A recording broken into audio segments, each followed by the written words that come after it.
My childhood crush that rejected me suddenly declares she wants to be with me, just as I was about to propose to her younger sister. I am Victor, 26 years old, and my childhood friend, Amelie, is also 26. We are both from Las Vegas, Nevada. We grew up knowing each other since we were children, and our families eventually became close-knit, celebrating our birthdays, Christmas, and New Year's together. For as long as I can remember, I've always been in love with Amelie. She knew it, as did our families. Our parents always joked and made references that one day we could get married and unite our families even more. When we were 15 years old, I confessed my love to Amelie, but she rejected me. She said she didn't want it to affect our great friendship and that perhaps in the future, we could try something. Heartbroken, I accepted it. When we were 18 years old, about to enter college in Pasadena, I confessed my love to Amelie again, but she said no. She wanted to live life. She said she was going to college in Los Angeles, which surprised me since we were both supposed to have sent our applications to the University of Pasadena. Pasadena is in California, just like Los Angeles, but I was shocked by what Amelie told me. I didn't think she had those thoughts. She went on to tell me that one of her friends, with whom she was also going to Los Angeles, told her to live her life, saying that university education was the best way to grow up as a person. This way, she could experience everything, and when she entered marriage, she would do so without any regrets. She encouraged me to do the same and said that when we met again, we would be ready to start something. I didn't say anything in response, I just nodded since I understood that Amelie didn't view relationships and commitment the same way I did.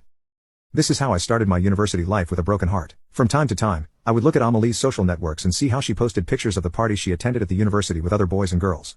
This made me feel sad, and it started to affect my academic performance. When I realized this, I decided to leave Amelie behind and focus on myself and my studies. I spent a year focusing on improving in college and started exercising, as I wasn't in good shape.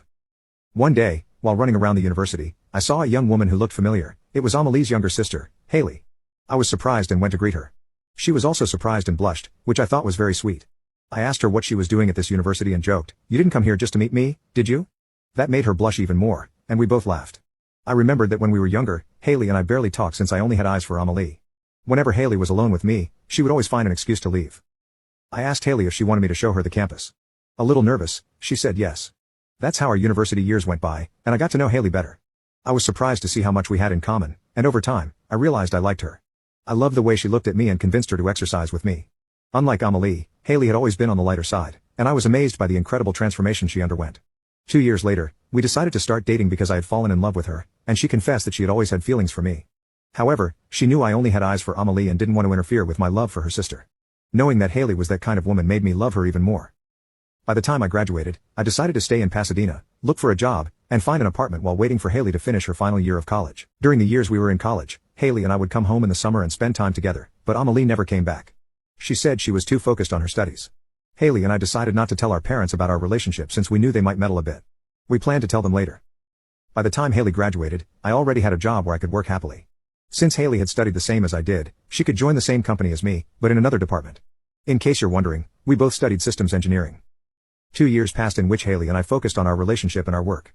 I had prepared a surprise for Haley. I wanted to propose to her in front of our families.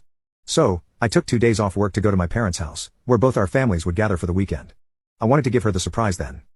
On Thursday, I mentioned to Haley that I had to go to my parents' house for something not very important and told her she could join me on Saturday. She looked a little confused but said she was fine with it. When I arrived at my parents' house, they greeted me warmly, and so did my sisters. My mother then said, "See who's here." When I turned to the living room, I saw Amelie. She got up quickly to greet me and tried to kiss me on the cheek, but I pulled away. She looked confused, and my mother told me, "Son, get ready because in the evening, we'll all get together for dinner." I knew that meant my family and Amelie's family were going to meet for dinner. I thought it was fantastic since with everyone there, it would be easier to share my surprise with them and Haley. I spent the rest of the day talking with Amelie and was surprised by everything she said, how much fun she had at parties and how she had hooked up with a lot of guys. She talked about it as if it had been a great experience and even said, "I hope you had a good time too," while winking at me. I couldn't believe everything she was saying. I just replied that I had a great time as well. That night, I told my parents I wanted to talk to them about something very important. They said, "Yes, we think we know what it is," and laughed. I thought Haley must have told them about our relationship. When we were at dinner, with Amelie's parents on one side and mine on the other, I tried to get everyone's attention. I wanted to say something important, and Amelie's mother and mine turned to look at me and smiled, which made me a bit nervous. But before I could say anything, Amelie spoke up and said, "Don't worry, Victor, I'll say it." She then turned to look at me and said, "Victor, yes, I accept to be your girlfriend." When I heard that, I couldn't help but be speechless and let me know if there's anything else you